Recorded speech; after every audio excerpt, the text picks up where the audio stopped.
Barrister Aqeel Malik साहब, मैं आपसे ये जानना चाहूँगा, ये जो कल जगज़ई साहब ने कहा, आज राजा नासिर अब्बास साहब ने कहा है, एक बार एक ही नहीं, इमरान खान साहब को आप रिहा कर दीजिए, माहौल सियासत का बेहतर हो जाएगा। और ये कहते हुए उनका नुक्ता सिर्फ यही है कि इमरान खान साहब के खिलाफ जितने भी केसेस हैं वो नाजायज़ हैं, गलत हैं। आप इस बात का एहसास कीजिए कि गलती हो गई और हालात बेहतर कर लीजिए। बिस्मिल्लाहिर्रहमानिर्रहीम। मुनीब साहब बहुत बहुत शुक्रिया। देखें, ये कितनी कोई अजीब सी फरमाइश है, मुझे तो ये समझ नहीं आती। जब मियां मोहम्मद नवाज शरीफ साहब और उसके साथ दर्जा बदर्जा हमारी पार्टी के जितने भी लोग थे, जिस तरह के झूठे केसेस उन लोगों ने बनाए थे इनके अपनी फस्तायत ज़्यादा दौर में, वो कितना दूर जाने की ज़रूरत नहीं।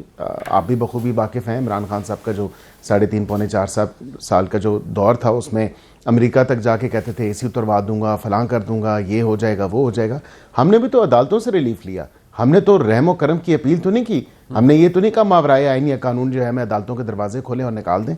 ये क्या टुक हुई? यहाँ पे तो रूल ऑफ लॉ की, आइन की, कानून की बालादस्ती की बात करते हैं, उसका नारा बुलंद करते हैं, लेकिन उसके साथ अगर ये देखा जाए कि फरमाइश किस किस्म की है कि आप सारे कवानीन को, आइन को एक साइड पर रखें, अडयाला के दरवाज़ा खोलें और हमें जो है बाहर निकालें, ताकि जो हम इंतशार फैला रहे हैं उसका मज़ा दोबारा किया जाए, क्योंकि 8 फरवरी करीब है। और ये प्लानिंग तो काफ़ी टाइम से की जा रही है, लेकिन ज़मीनी हक़ाइक़ काफ़ी मुख्तलिफ हो चुके हैं। ज़मीनी हक़ाइक़ ये बताते हैं कि उस किस्म की सपोर्ट या उस लेवल की सपोर्ट जो है या पॉपुलैरिटी जो है वो अब वाज़े तौर पे कम होती नज़र आ रही है। और आप देखें, आप ख़ुद कानून के एक तालिब इल्म हैं, मैं कानून का तालिब इल्म हूँ। क्या ऐसा हो सकता है किसी महज़ब माशरे में कि आप जेल का दरवाज़ा खोल दें, आप कहें जी आम माफ़ी का ऐलान कर देते हैं? ऐसा कैसे होता है? अदालतों में जाएँ, अदालतों में केसेस आप ऑलरेडी अपने परसू कर रहे हैं, आप अदालतों से ही रिलीफ लें। ये कौन सा रवाज है? मलिक साहब, उनके नज़दीक शायद आम माफ़ी, मलिक साहब बसद एहतराम, वो ये है कि आप उनके केसेस चलने दें। ये बहस तो बहुत दफ़ा हो चुकी है, हम आपके सामने भी अर्ज कर चुके हैं कि आप उनके केस इंडिपेंडेंटली चलने दें। जब उनके केस सुने नहीं जाएंगे, अपीलें नहीं सुनी जाएंगी, 1 साल हो गया, 190 मिलियन पाउंड केस का शायद फैसला आया था, करीबन आई थिंक 1 साल हो गया है, तो अभी तक उसकी अपील समाअत ही नहीं हुई उसकी एज सच, तो कैसे मामला हल होगा? शायद वो ये कहना चाह रहे हैं दबे लफ्ज़ों में। देखिए, तीन इसकी हेयरिंग्स हुई हैं। ये देखें, थोड़ा सा एक इसकी टाइमलाइन के साथ चलते हैं। 3 इसकी हेयरिंग्स हुई हैं और 3 हेयरिंग्स के बाद जो है फिर छुट्टियां आ गई। और जाहिर बात है, आपको पता है छुट्टियों में अर्जेंट केसेस ही टेकअप होते हैं। इसकी अर्जेंसी कितनी थी कितनी नहीं थी, ये तो कोर्ट बता सकता है। हुकूमत के कंधों पर रख के तो ये बंदूक नहीं चलाई जा सकती कि हुकूमत, शायद मेरे ख्याल से ये इंसिनुएट करने की कोशिश की जा रही है पीटीआई की तरफ से या पीटीआई के हलकों की तरफ से कि शायद हुकूमत जो है वो डिक्टेशन दे रही है अदालतों को। ऐसा कैसे पॉसिबल है? एक कानूनी आइनी फ्रेमवर्क है, उसके अंदर रहते हुए सारा अपना अपना काम कर रहे हैं।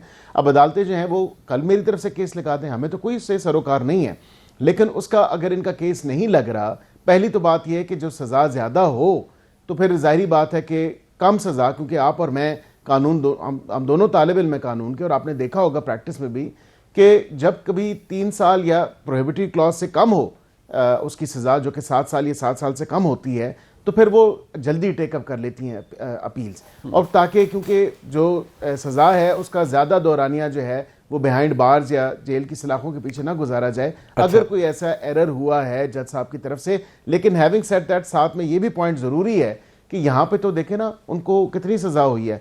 यहाँ पे तो 14 साल सज़ा हुई है, तो जाहिर बात है कि 10 साल और 14 साल की जो सज़ाएँ हैं वो प्रोहिबिटरी क्लॉज से तो उसमें फॉल करती हैं, उसके बाहर तो नहीं है। तो जाहिर बात है आपका हुकूमत का कोई ताल्लुक नहीं है cases. This is what you are trying to say Malik साहब। बिल्कुल भी नहीं। अच्छा मलिक साहब, एक बात है, कोई ताल्लुक नहीं किसी केस से, ना हम कोई डिक्टेट कर रहे हैं, ना हम कोई किसी से दरखास्त कर रहे हैं कि इनका केस ना लगाएं। अगर केस नहीं लगता तो ये आपको और मुझे पता है अच्छी तरह कि अर्ली हेयरिंग की या जल्द सुनवाई की जो दरखास्तें होती हैं वो देना होती हैं कि हमारा पता नहीं कितनी दर्जन दे दी वहां, तो पता नहीं कितने केसेस कितनी दफ़ा उन्होंने दे दी। आपने 3 दफ़ा का बताया कि समाअत हुई।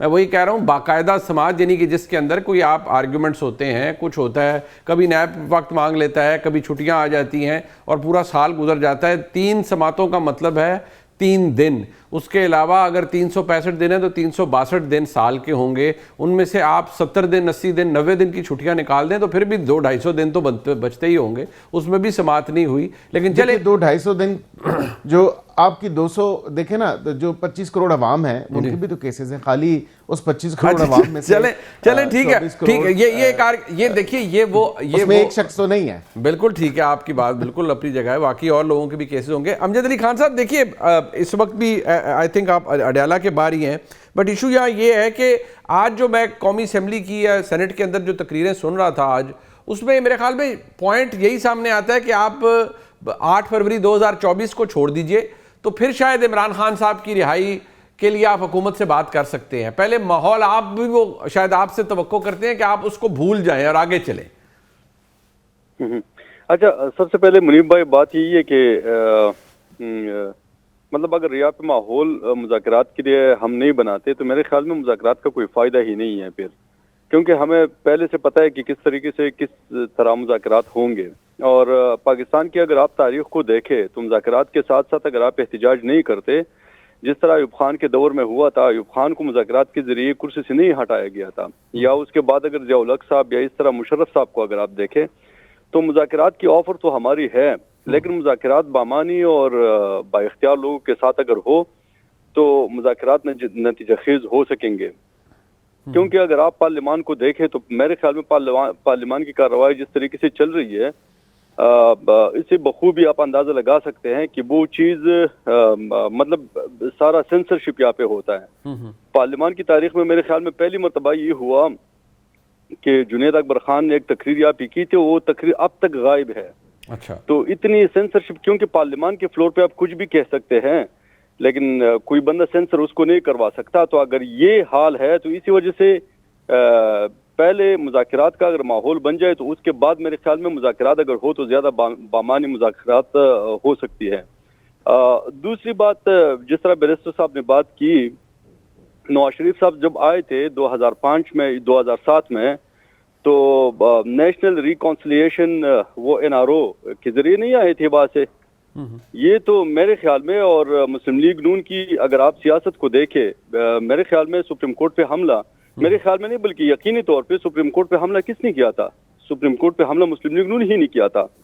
और जिस तरीके से उन्होंने फिर मतलब पाकिस्तान की तारीख पॉलिटिकल विक्टिमाइजेशन से भरी पड़ी है, तो मेरे ख्याल में इन केसेस को अगर आप देखें तो ये सारे पॉलिटिकल विक्टिमाइजेशन की ही केसेस है। जुल्फकार अली भुट्टो को जो सजा सुनाई गई थी 1979 में, अभी जाके सुप्रीम कोर्ट को अंदाजा हुआ कि वो हमने गलत किया था। तो इसी तरह ये पॉलिटिकल विक्टिमाइजेशन को मेरे ख्याल में उसको प्रीएम्प्ट करने के लिए उन्होंने फ्लोर ऑफ द हाउस पे कहा, जो पॉलिटिकल विक्टिमाइजेशन हो रही है इमरान खान के साथ, अभी देखिए उनका बुनियादी हक नहीं है कि उनसे मुलाकात हो जाए। यहाँ पे ये तकरीबन 3 महीने हो गई है, उनसे किसी की मुलाकात नहीं हो सकती यहाँ पे। तो क्या ये बुनियादी हक को ये वो नहीं करते, इनकार नहीं करते और उनको मिलने नहीं देते? बट ये जो पॉलिटिकल विक्टिमाइजेशन है अमजद भाई, जो बेसिकली पॉलिटिकल विक्टिमाइजेशन है उनके साथ जो नहीं, बट पॉलिटिकल विक्टिमाइजेशन की है पॉलिटिकल विक्टिमाइजेशन। हम ये नहीं कह रहे कि हमें कोई मुआफी दी जाए, हम ये कह रहे हैं कि फ्री एंड फेयर ट्रायल